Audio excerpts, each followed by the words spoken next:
contacted me about their new Wuben ECL flashlight, and the ECL stands for Easy Carry Light, which it is. It's a pretty darn compact light. It's very nice, well built. So you can see this is our control center right here. You've got a rotating dial here. You got a switch here so you can push it in to turn it on. You have a lockout switch here. Let's talk about the functions here real quick. So you have a RGB light here. So this light will have 7 different colors here, and it also will rotate 20 degrees up or down, or even just keep it in the middle. Also, right next to it is a USB-C charge port right here, and it comes with a charge cable for that. Down here, this is how you access your batteries. This will actually lock, or you can push this way, lock it. Now you can press this down and pop these out. These are the Wuben batteries that come with it. You can go ahead and put regular AA batteries in here if you want. It will run on one battery as well. So we'll go through that in a little bit. We'll come back here. So you can see connectors here, right? What that's for, there's an optional tactical switch that you can add to this. So you can turn it on and off right back here and control it. So I'll show you how that works here. Let's go ahead and move this slider out of lock position to the middle position.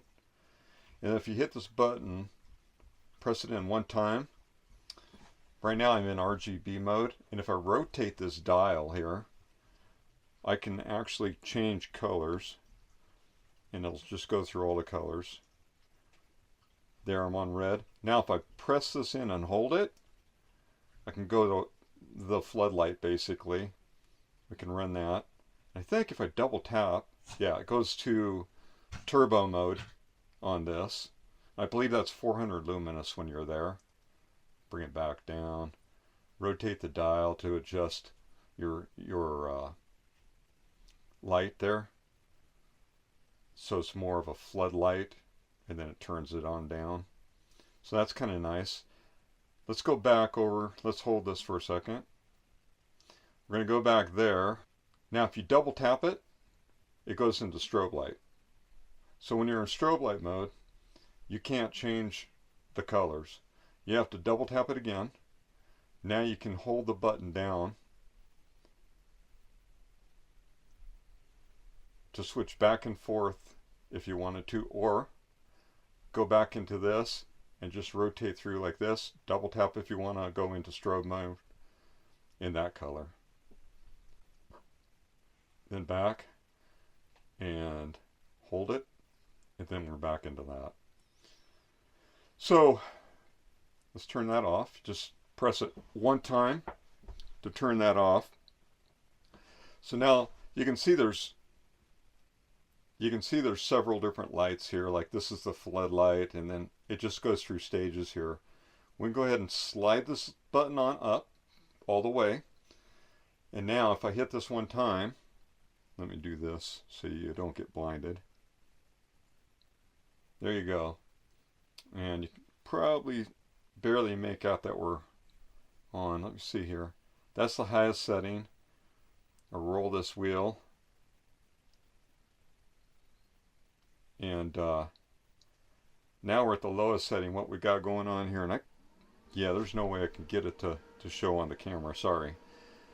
I've got just one light on right now. Now if I just hit it one time, that'll shut that off. Let's go ahead and go back in it. Now let's just hold the button down. I will go through all the cycles. And then the other thing is, just press it. There's turbo. I double tapped. That's turbo again. That's all of the lights. Double tap. Bring it back down. And we can kind of go through the lights. I wish I could show you though, but it's too bright for my camera and I can't find my lenses. There's someplace. So Now I'm blinded by this thing. So what it comes with is a magnetic base. I'll show you.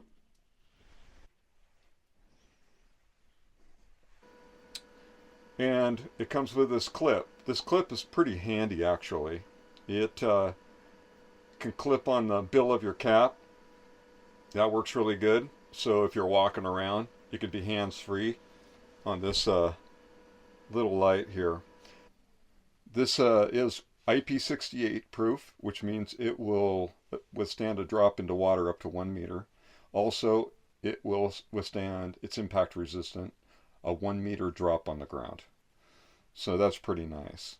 I really like all the features of this. It's a nice, lightweight, easy to hold in the hand, all aluminum cased light with those rechargeable batteries. What's really cool too, let's pop this open and let's pull one battery out. So you can see right now I just got one battery in there. And it should still turn on. There you go, turned on. Now I can open this back up. I can take that one battery, I can move it over here, and it should turn on still. There you go. So that's kind of a neat feature. It doesn't matter whether it's 2 batteries or 1 battery. Let me go ahead and get some other rechargeables. You can use regular AA's in there if you want. Rechargeable batteries here that are a different version than what came in it. Let's see if that'll work with them.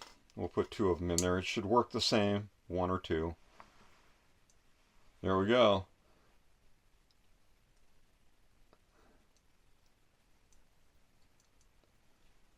And it's got turbo. These batteries are not quite as powerful as the ones that came in it. But also, again, it can run on just one of these as well. I'm sure it's going to be dimmer. There we go on turbo. Yeah, it's a little dimmer. So that's quite impressive. I really like that feature with it. That I can run them on regular batteries if I wanted, or other rechargeables will work. Go ahead and pop the original batteries back in there. I will also get you specs on all of this stuff. Once you shut this thing, you want to make sure and put it into lock position so that it won't accidentally open up like that on you. So definitely put it in lock position here. We'll take it outside tonight and we'll run it. I'll put it in the turbo mode on the floodlight, and I'll put it in turbo mode on this light that you could use on your pocket if you wanted to, and I'll show you that here in a second. So the nice thing about this is I could just slip it on my cap, walk with it like that, which would be nice. Or if I wanted to, I could put it down here and clip it to a pocket here, and I could actually angle this down 20 degrees if I had to, so I could see where I'm going on the ground there, and there we go. Walk with it on my pocket. Or if I had myself a backpack on, the straps, usually you've got a place to put a light, work out pretty nice on that. So this comes with this. It also comes with a helmet mount, and it comes with your USB to USB-C charge cable. It also comes with the batteries. It does come with a lanyard too. It does have accessories you can buy. You could buy a handlebar mount, so you can put it on your bike or a quad or whatever. It has the tactical switch that goes back here. On turbo, has 1500 lumens, and then on probably turbo on this, I believe that's 400 lumens on turbo on that. According to what it says here, I'm looking at the website here, and I'll bring that up. You're looking at 500 to 1500 lumens in turbo. If you're at high on the flood lamp, you're at 400 lumens, medium 150 lumens, and low at 15 lumens. You actually get 90 hours on low 6 hours on medium, and 2 hours on high. In turbo mode, you really kind of burn through it. At 1500, you're going to only go about a minute, it says here. But if you go somewhere between that, around 500 on up, you're going to get about an hour and a half, depending on how much brightness you're using, of course. The beam distance for this thing is incredible. I don't think I'd ever need the UV light, but the RBG light with the red color that comes on it, that's kind of slick. Although they make an accessory cap that you can get that looks like it gives kind of an orangish red hue. So when I go fishing, if I want to catch night crawlers, you don't want to use a white light because that'll scare them off. And it's just easier to catch them. We used to always take a red cellophane and put over our flashlights, but they actually make a cap that can go on that, or you could just use this, put it on your pocket and go walking around looking for the night crawlers, because this goes into red mode. So you really don't have to buy that accessory for that unless you want brighter light. But the brighter it is, still there's a good chance that you'll cause the worm to go back into the ground. You won't catch them as easily. So anyways, this is the Wuben X2 Pro. Quite excited about this. I'm going to use it a lot, and I'll be using it here at night whenever I go out to get firewood or whatever, and when I let the dogs out. This thing is amazing. So small. Who says you can't have something in a small package produce big results? This does it. Very pleased with it. I want to thank you, Wuben, for sponsoring my channel and sending me this to try out. All right, I thought I would bring this light out here. It is pitch black for me here, but okay. Right now we're on low. And that's a wide beam right there on low. That's tight. Hopefully you can see that on my cabin. Okay, there's a medium, and that's wide on my cabin. Now let's narrow it down on medium. Okay, there's medium. Narrow down. Now this is high. It's pretty light, pretty bright. When I narrow it down, it gets really more focused right on the cabin. And now I'll double tap it for turbo. We're going to go down and we're going to do the RGB light next. And I'll show you how that works in the dark. There it is. That's on low. Now we'll go to colors. There's our different colors. So once you're in color, if you double tap, it goes into SOS mode. Let's single tap out of that. Then let's change to that color. Let's hold that one. There we go. So you can see that gets pretty bright at its brightest setting.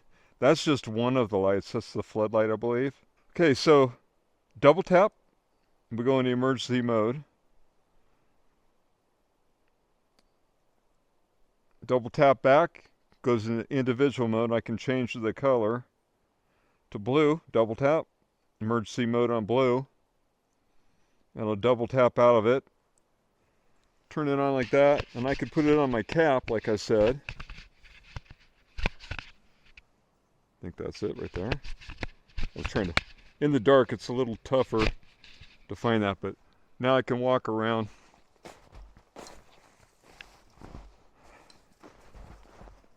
with the light on here.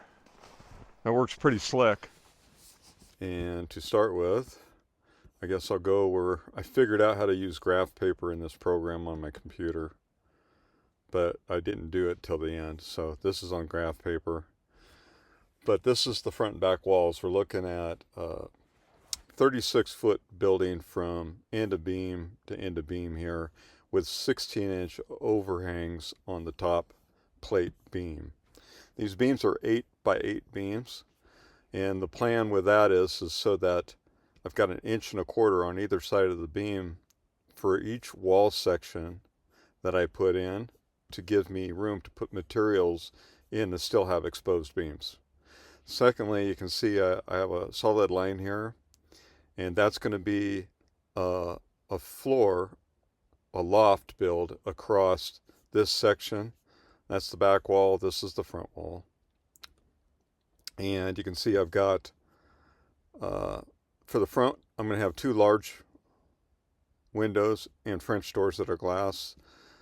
I have 1 large window in the back wall, and then over here where the kitchen area is a small window, and the bathroom's a small window.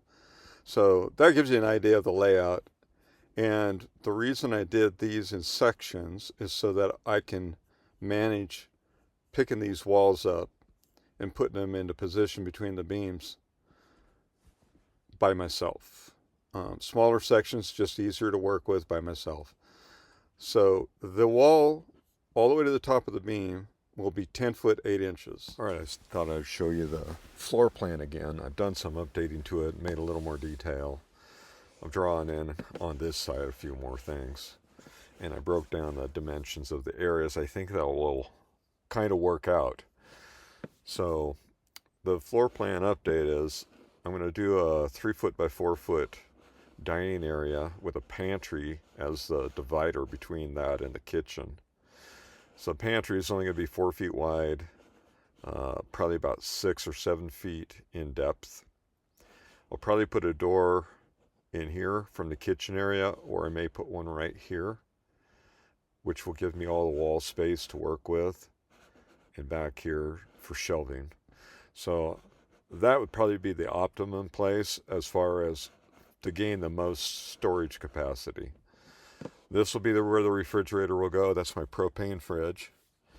I made a drawing of a basic stove, but I've got a wood burning cook stove with a bread warmer on top that's going to go here. I thought I would make a small counter area here. It'll be a live edge. This is a double propane burner that'll go right here next to the stove in case in the summertime I don't want to run a lot of fire. So, run the propane burner for that. This will give me a little area to work with my foods and stuff. My sink will get here. I'm not going to do a double sink. That's just what I put in there.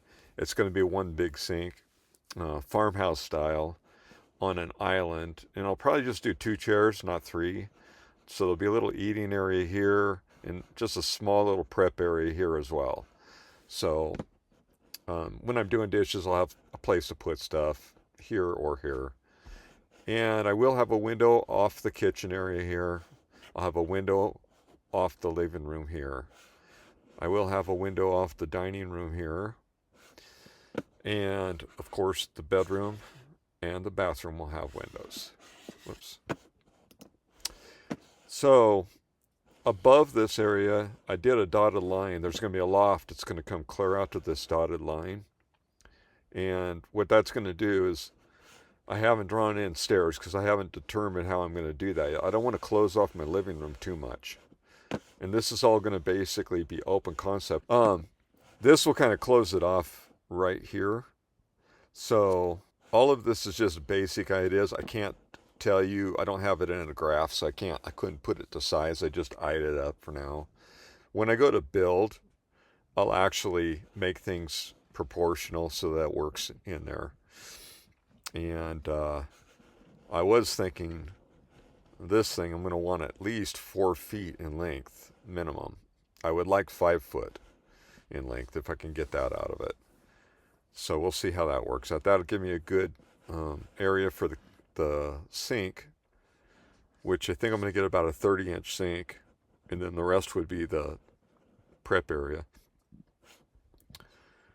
But anyways, in the loft here, my goal is to go right down the center here with a wall for the loft and create 2 closed rooms. So I will wall in. This should be about a 3 foot path right here. And then that'll create 2 small bedrooms up above. So in case, if I ever had guests over or whatever, they'd have a place to stay. The deck off this will be covered. It's going to come out 7 feet from the cabin and be 36 feet long. I may do a wraparound deck. I may come out here if I feel that that'll work out. I'll know more later. So that's a possibility. I probably won't ever do a wraparound on this side. I could see doing it on this side because I could actually put stairs on up and come up into the area here, and I could put stairs up here going down to the garden that I could come right to the front doors, which are basically they're French doors, but they're all glass, so they'll let more light into this living room area too. Anyways, let's move on to the rest of the plans. I'll show you the wall plans in breakdown form and show you what I'm doing and why I'm doing it. So here's the top 2-foot section that's going to go on top of the first 18-foot section at the front of the building. And you can see they're small sections too. And this is just a continuation of the beams that'll be up here about 10 foot. This is an 8-inch beam, so they'll be 10 foot 8 inches before the roof line. That'll give me a little more space in the loft by doing this. And I want tall walls. So here's the lower part of that same one that wall is going to land on top of. And you can see this is an 8-foot section to here. So I'll be tipping 8-foot sections in. Total from beam to beam in this one will be 18 feet is the total. And then, of course, by running that extra walling here, that'll leave two 2x6s on top of each other here before I put my floor joist in place for the loft. And so there'll be a wall connecting here to this one. Here in a minute I'll show you. So these were 8-foot wall and 2-foot wall to make a total of 10 feet plus 8 inches for the top plate beam. So next to it will be the next wall here. This will be a full 10 feet. I'm not going to do 2 sections on this one. And it'll have the French doors and a large window right here. So it'll be a nice large window. This window's 51 3/4 inches tall. All my windows are 41 3/4 inches wide. So that'll make a nice one. And again, I have a 16-inch overhang for the roof over here. And then from there, the back wall, it'll have one window in it. This will be a smaller window. This will be 35 3/4 tall. This will be right in the bathroom area here. And then this wall will extend on out into the living room, of course. So same thing, this is an 8-foot wall with a 2-foot wall on top of it. So that's kind of the game plan on that. And then next to this one will be the back wall. That's in the living room. It's going to have a large window. These are just basically just placed here. I don't know where I'm going to put them exactly. They may go higher, more central in the 10-foot wall. I haven't decided. This is a smaller window here. This is the 35 3/4 window. This one's the 51 3/4 window. This is the kitchen area.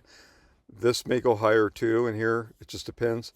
So I'll probably do a counter that's going to run underneath this window for the kitchen. Something to work on. I am going to put an island in it and stuff. I'll go back to the floor plan in a little bit and show you how that's going to go. So again, keeping these in sections, I should be able to put these up by myself. I don't have people to help me, and if I did, well, that would go against what I'm trying to show you guys. I'm trying to show you that you could build something and you can still make it unique, and you can do it fairly easily by yourself without any kind of special lifting equipment. Other than when I get to the roof and these beams, depending on whether I'm going to cut the beam here and then splice it and do a lap notch on it or something and then anchor it to this post. I don't know. I haven't decided on that yet. If I can do it in one beam, It's about a 20-foot beam with the overhang. It's going to have a little bit that overhangs here to lap notch into the other beam that's going to run, that this is going to butt up to. So let's go over to the end walls. These are north and south walls.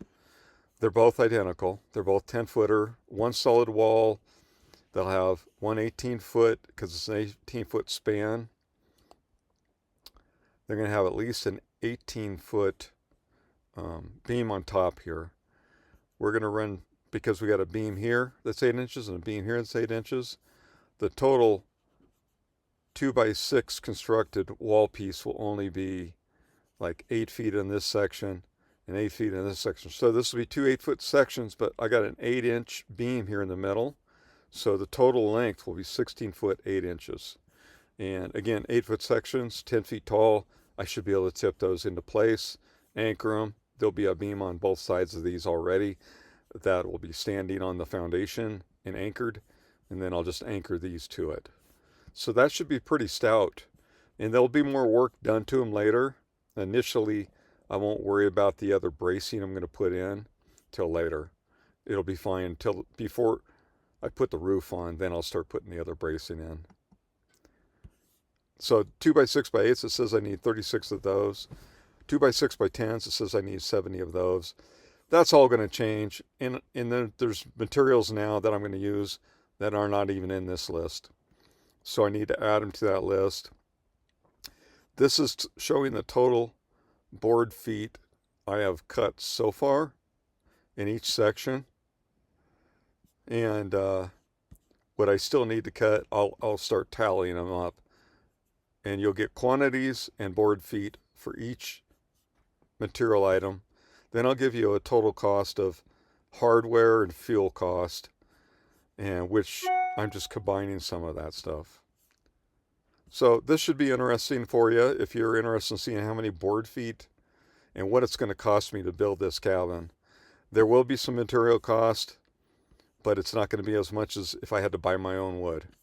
Since I make all my own wood, I mill everything from trees in the forest that I cut down on my property, and that's how I do it. So my material cost is going to be a lot less than if you had to go buy your material, all of it, and not do some of it yourself like I am. All right, I thought I would show you the Lenorica wood burning cook stove that I bought. That's the one. It is actually pretty darn nice. The cost of that currently is around $4,350 in the configuration that you see there that I bought it in. I didn't buy the rack. I only kept one rack and I didn't buy two additionals. But I want to show you that. That's going to go in the kitchen there. And now we'll go over to the other stove that I'm going to buy. So I found a wood stove that I'm interested in putting in my cabin in the living room in the middle, kind of like you're seeing in here. This stove has glass on both sides, so you can see all the way through it, and it's wood burning. And it's on a pedestal, so I can put it on the floor there and on the pedestal, and it'll be safe. And here's another view of that wood burning stove, so you can kind of see the whole thing in the pedestal. But you can see it's clear through, you can see through it, and it's wood burning, so I can put logs in it. It's not a pellet burning one. And I like it, but it's spendy. It's, well, currently it's $48.99. This company that I found actually ships for free. So there's, in the continental US, that's free shipping from wherever it comes from, which is probably the East Coast. They would have to add taxes to my order because I'm Washington State, so I would pay additional 8% tax on it. So it'd be fairly spendy for me. It'd be over $5,000 if I was to buy it. I'll still shop around for it and see if I can find a better deal, but I just want to show you that. But that's something I want to put in the living room, is something that you can see the flame on both sides, yet still warm the living room in the wintertime. And it will be easy to install something like that. So a lot of my beams are going to be a lot like that for the roof that you see in this illustration as well. So that's kind of the game plan.